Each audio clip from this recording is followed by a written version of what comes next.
आवाज ऊंची की है, ये भूल जाइए कि शासन प्रशासन आपकी बात सुनेगा। और उसके लिए भी आप लोगों की एकजुटता बहुत जरूरी है। इंसान अकेले कभी कुछ नहीं कर सकता है। जब तक आप जनता हो, आप लोगों को बना भी सकते हो, बिगाड़ भी सकते हो। मैं अकेली खड़ी होके या विधायक जी अकेले खड़े होके कुछ नहीं कर सकते जब तक आप सब लोग साथ ना दें। हम सबको एक होना पड़ेगा, अपने लिए नहीं, कम से कम बच्चों के लिए, जो लेडीज हैं उनके लिए। गलती कोई बच्चा गिर गया, इसमें रात बिरात कोई हादसा हो गया, एक्सीडेंट गिर जाते हैं मैडम, इसमें गिर जाते हैं। बाइक से कोई जा रहा है, थोड़ा सा पैर फिसला, गर्मी का मौसम चल रहा है, अचानक आकर घर में कैसे बाइक अब थोड़ी सी बारिश होगी तो उसका क्या होगा? आपकी गलियों में से तो निकलना मुश्किल हो गलियों में पानी भर जाता है और घर से कोई नहीं निकल पाता, बच्चों को नहीं स्कूल नहीं ले जा पाते लोग बाग। कि बारिश बहुत नजदीक है, कल को बारिश में एकदम बद से बदतर हो जाएंगी सिचुएशन। इससे पहले आप सब तो पहले भी कह रहे हैं, हमको भी मना कर रहे हैं।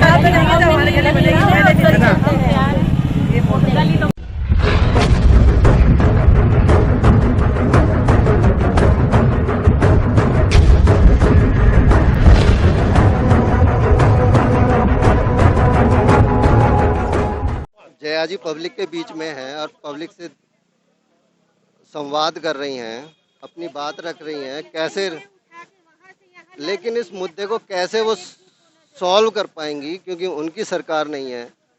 जब आएगी तो उनके पास क्या प्लान होगा। जया जी, आपको इन लोगों ने बुलाया है या आप खुद आई हैं? मैंने देखा कंप्लेन डाल रखी थी। आगे आइए राजू भाई। इन्होंने अपनी एक कंप्लेन डाल रखी थी जिसमें इनका नंबर था। तब मैंने उस नंबर पे इनसे संपर्क किया और इन्होंने ये कहा कि नंबर तो हर जगह होती है मैडम, कभी कोई कॉल करके पूछता नहीं कि क्या समस्या है।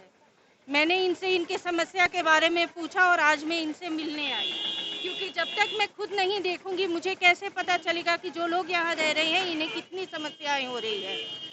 ये वाकई समस्या तो है, कच्ची गली है, पक्की नहीं हुई है, सड़कें काफ़ी बन चुकी हैं, जो रह गई हैं उनमें बरसात का कितना बुरा हाल होता होगा, आपने भी देखा और मैंने भी देखा। लेकिन इस समस्या का हल होगा कैसे, ये समझना बड़ा मुश्किल है, क्योंकि नीरज शर्मा कांग्रेस के, आप कांग्रेस की। अभी एक केस हुआ था जिसमें एक लड़की का मर्डर हो गया था, तो उसको शर्मा जी ने 1 लाख रुपए देने का वायदा किया था। जब मैं 2-3 महीने बाद उस विक्टिम से मिला, उसके रिश्तेदारों से मिला, तो उन लोगों ने ये कह दिया कि हमारी कोई मदद नहीं की गई है। ये कह कर के आप धरने पर बैठ रहे हो तो सरकार कुछ नहीं कर सकती। तो आप विपक्ष में हो तो आप बताओ कैसे करोगे? विपक्ष में होते हुए मैं बस इतना कहूंगी कि ये जग जाहिर हो चुका है कि ये सरकार गूंगी बहरी है। विपक्ष हो या जनता हो, उसे सिर्फ दबाने का, कुचलने का काम किया जा रहा है। जैसे ये लोग बता रहे हैं, काफ़ी सालों से इन्हें ये समस्या है, लेकिन इस पे कभी कोई सुनवाई नहीं हुई। जो विधायक जी हैं उन्होंने इसकी प्रॉब्लम, इस गली की प्रॉब्लम को विधानसभा तक में उठाया था, लेकिन कहते हैं ना सरकार है बीजेपी की, सुनवाई तो होगी नहीं किसी की, ना जनता की होगी ना होगी। अब मैं यहाँ आई हूँ इन लोगों की सहयोग लेके, इन लोगों को अपने साथ लेके नगर निगम जाऊंगी, वहाँ कमिश्नर साहब से ये चीज़ की।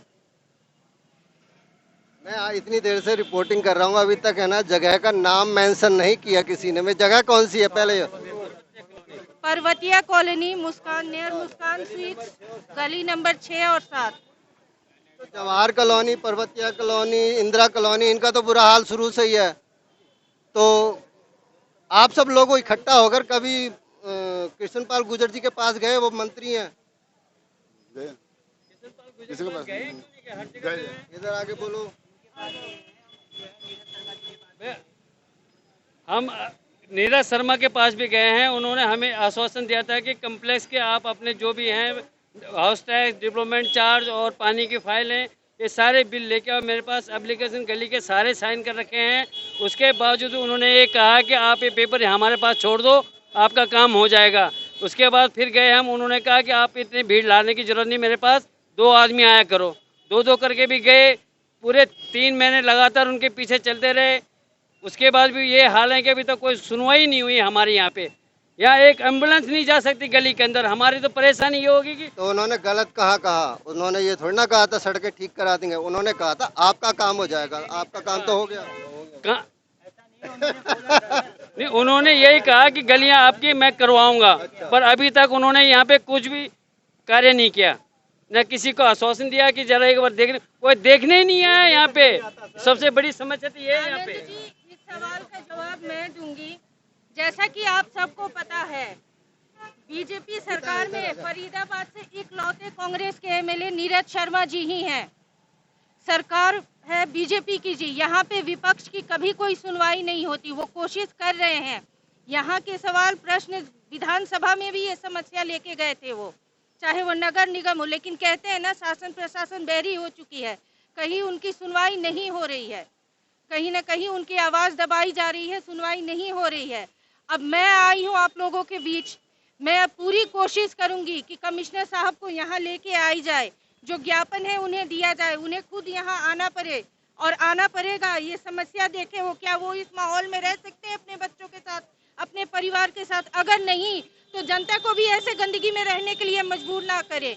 जो उचित कार्रवाई है किया जाए, ये गंदगी है साफ करवाई जाए, नाले ठीक करवाए जाए, क्योंकि आने वाले समय। आप एक बात बताओ ना, सरकार की बातें कह रहे, नीरज पुकार रखी, नीरज दल विधानसभा में उठाई, चलो कोशिश कर रहा है, वो विपक्ष का हमने बनाया था और सबने बनाया था हमने।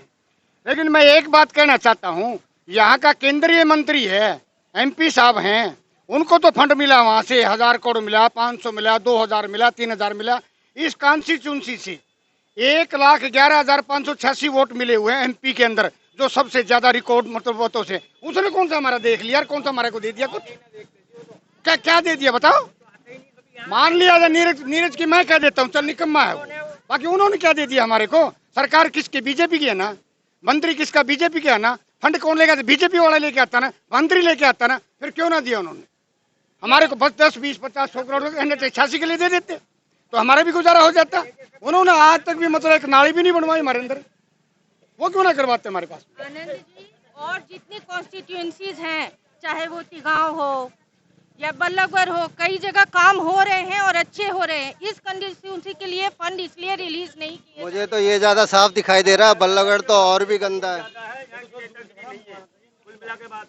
अच्छा, आपका मास्टर प्लान क्या है इस समस्या को लेकर? मेरा मास्टर प्लान ये है कि जैसे अब एक एप्लीकेशन तैयार की है मैंने नगर निगम कमिश्नर के लिए, वो एप्लीकेशन में यहाँ की जनता के साइन लूंगी मैं, और यहाँ की जनता के साथ कल मैं नगर निगम ऑफिस जाऊंगी, और वहाँ अगर वो आराम से बात मानते हैं तो ठीक है, वरना आवाज बुलंद करके उन्हें इतना मजबूर करेंगे हम लोग कि वो खुद उठ के हमारे साथ इस गली में आए और यहीं बैठ के रहे। वो जैसा कि आप लोग देख रहे हैं कि इसके, आप मैं एक बार कहूँगी भाई ये कैमरा इधर घुमाना, इधर घुमाओ कैमरा। अगर रात में थोड़ा सा भी पानी भर जाता है तो यहाँ पे कोई जिंदा बचेगा या मरेगा, ठीक है। इस विधानसभा को इसलिए पिछली विधानसभा कहा जा रहा है, इसकी उपेक्षा इसलिए की जा रही है क्योंकि इसमें इकलौता विधायक है जो नीरज शर्मा जी, वो कांग्रेस पार्टी से हैं, ठीक है। आप लोग देख सकते हो यहाँ कितनी बुरी, अभी मैं दो नालियों में जो गलियों में जाके निकल के आई हूँ, इतना बुरा हाल है कि किसी भी कीमत में अगर आदमी वहाँ से एक छोटी सी बारिश हो जाए तो निकल नहीं सकता। इन लोगों का जीवन नरकीय बना दिया गया है। हमारी विधानसभा में सभी, एक भाई ने बोला कि जब हुड्डा साहब थे यहाँ पे तब का काम हुआ है, यानी कि ये इन लोगों के दिमाग में भी है, दिल में भी है कि हुड्डा साहब के टाइम पे तो यहाँ पे काम हुआ है। अभी भैया ने बताया कि हुड्डा साहब ने खुद खड़े होकर यहाँ पे काम करवाया है।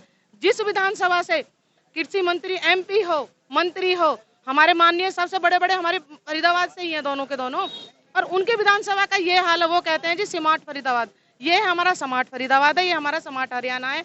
बस एक चीज में ही स्मार्ट है कि जितना बचा सको बचाओ, जितना खा सको खाओ, क्योंकि उनको पता है कि हमारा वक्त, हमारा टाइम पूरा हो चुका है। आज ये पब्लिक परेशान है, बारिश का मौसम है, बारिश भी आएगी, आगे से बीमारियां फैलेंगी, क्योंकि सबको पता बारिश के बाद बहुत ज्यादा बीमारियां फैलती हैं। तो उस टाइम क्या हाल होगा इनका। अभी एक भैया बता रहे थे कि अगर कोई बंदा थोड़ा सा भी बीमार हो जाए तो हमारी एम्बुलेंस अंदर नहीं जा सकती। किसी को मरने के लिए ना तो टाइम पूछा जाता है, ना उसको कोई मुहूर्त निकलता है, मगर एक जो डॉक्टरी सेवा होती है वो बहुत ज्यादा जरूरी होती है। मगर यहाँ तक तो आपकी एम्बुलेंस ही नहीं जाती है। अभी हमारी बहनों ने बताया कि पानी इतना गंदा आ रहा है, हमको खरीद के पानी पी रहा है। पीना पड़ रहा है। तो कांग्रेस की सरकार में सीधा सीधा इन लोगों के दिमाग से, इन लोगों के मुंह से साफ आ रहा है कि हुड्डा जी के राज में जो यहाँ पे तरक्की हुई थी वो मोदी जी के राज में बेख खाई गई है। कहते हैं अकेला चना भाड़ नहीं भोन सकता, तो जनता कितना साथ देगी? वही कौन कौन साथ देगा लड़ने वाले का? अगर यही एकता, मैं इनसे पूछ चुका हूँ, मैं जो समस्या देख रहा हूँ यहाँ पर, कम से कम 10,000 मकान है, लेकिन 10,000 मकान में से 10,000 लोग भी आते तो आज यहाँ पर इतनी भीड़ होती कि जाम लग जाता। लेकिन मैं समझता हूँ कि पब्लिक ही अपना अपना फंद छोड़ लेती है कि मेरा काम कोई और कर ले, मैं अपनी नौकरी बजा लूँ और सड़क बन जाए। तो ऐसा भी नहीं होता, जनता को भी एक होना पड़ेगा। राजनीति अपनी अलग जगह है, जनता की लड़ाई अपनी अलग जगह है। जनता सच में वोट देकर भूल जाती है कि हमने वोट दिया था, कोई एग्रीमेंट हुआ था उनके साथ कि हम वोट देंगे तो वो हमारे साथ काम करेंगे। वोट की ताकत को जनता बहुत हल्के में लेती है, नहीं सोचती, नहीं समझती। पाइपलाइन डाल के यहाँ पानी भर दिया, हमारे घर में पानी भर रहा है, क्या हम लोग ऐसे ही है? बताओ, हमारे घर में पानी भर रहा है, हमारे बड़े बूढ़े परेशान हैं, हम कहाँ रखें बड़े बूढ़ों को? चलो हम तो फलांग लेंगे, निकल जाएंगे, पर बड़े बूढ़े कहाँ जाएंगे? आपने सरकार से कितनी बार शिकायत की? शिकायत तो हर बार करते ही हैं हम। आप गए थे? करते हैं हमारे गली वाले। हाँ बिल्कुल गए हम। फिर भी कोई सुनवाई नहीं? नहीं, कोई सुनवाई नहीं है। वोट के टाइम पे, जब वोटर का टाइम आता है और टाइम नोटों का आता है तब।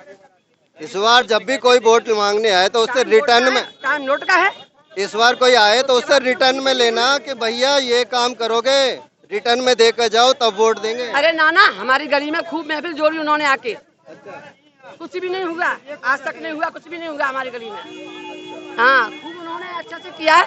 हम ये करेंगे, हम वो करेंगे, सारा झांसा देके पब्लिक को पागल बना के चले गए। हम पागल नहीं है, वो पागल है। हाँ, जनता कभी पागल नहीं है, लेकिन हर चुनाव में बेवकूफ बना दी जाती है, वो अलग बात है। लेकिन अब देखते हैं क्या होगा, क्या नहीं होगा, क्या समस्या का हल निकलेगा। आप हालात देख ही रहे हैं। नमस्कार, फिर कभी समस्या को लेकर मिलेंगे। जय हिंद, जय भारत। दोस्ती करनी है हमसे आगे के लिए।